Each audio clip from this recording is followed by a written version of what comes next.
Créer des outils d'aide à la résolution de problèmes. Donc, pour faire ceci, donc ces outils d'aide seront sur le logiciel ActiveInspire.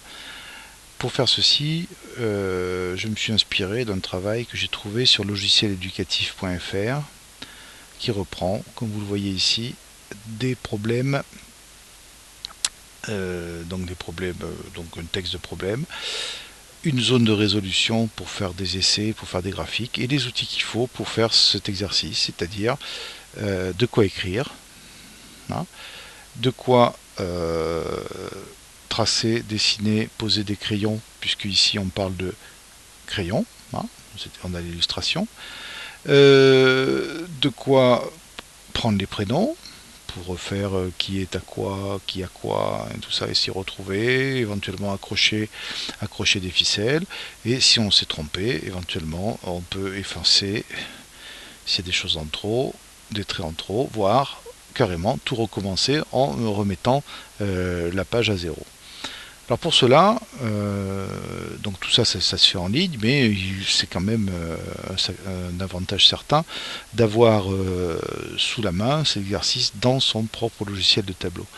Donc dans ActiveInspire, on peut très bien recréer cet environnement-ci, donc avec le problème en haut, les outils qui sont les outils institutionnels, donc ceux que j'ai mis en bleu, c'est-à-dire les outils pour écrire, les pointeurs, les gommes, les outils différents, et les données contextuelles, hein, les reprendre à partir du sujet.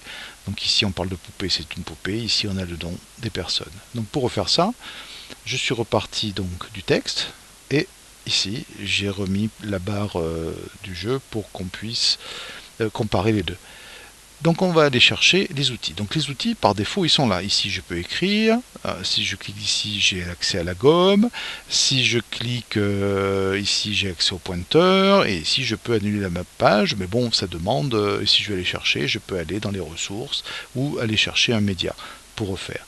C'est pratique d'avoir tout sous la main. Donc pour ça je vais aller chercher dans mes navigateurs, hein, je vais aller chercher les navigateurs d'action. Et parmi les navigateurs d'action, il y a le glisser-déplacer qui me permet d'intégrer au paperboard les outils dont j'ai besoin. Et après, d'éliminer tous les artefacts visuels qui peuvent gêner. Donc je vais reprendre de quoi écrire. Donc il me faut mon stylo. Je vais reprendre l'outil de sélection. Je vais reprendre la gomme. Vous voyez que là, la gomme, elle est isolée.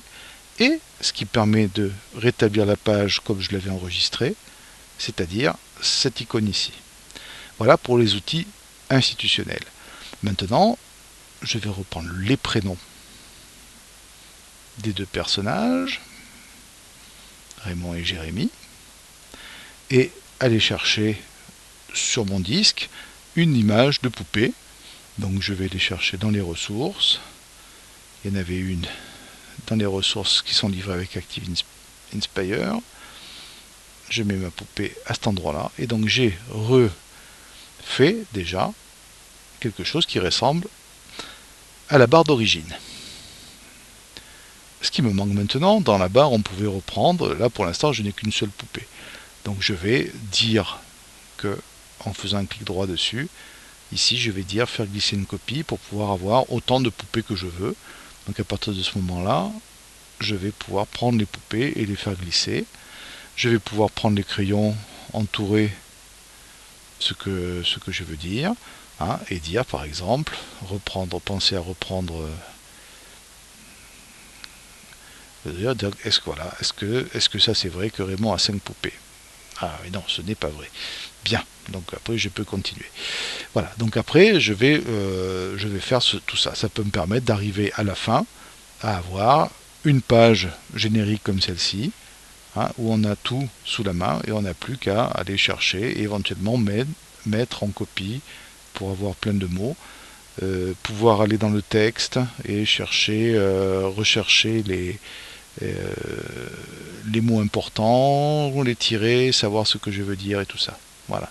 Donc ça après on est dans l'utilisation. Mais ce qui est important c'est que ici je vais pouvoir fermer toutes mes tout pour ne garder que ce qui est utile. On peut aussi venir amener la poubelle à côté ici pour éventuellement jeter directement les objets qui seraient en trop. Voilà, d'avoir la corbeille de paperboard à la main directement à côté. Voilà. Bon, en espérant que cette petite vidéo vous aura aidé et éventuellement donné quelques idées. À bientôt.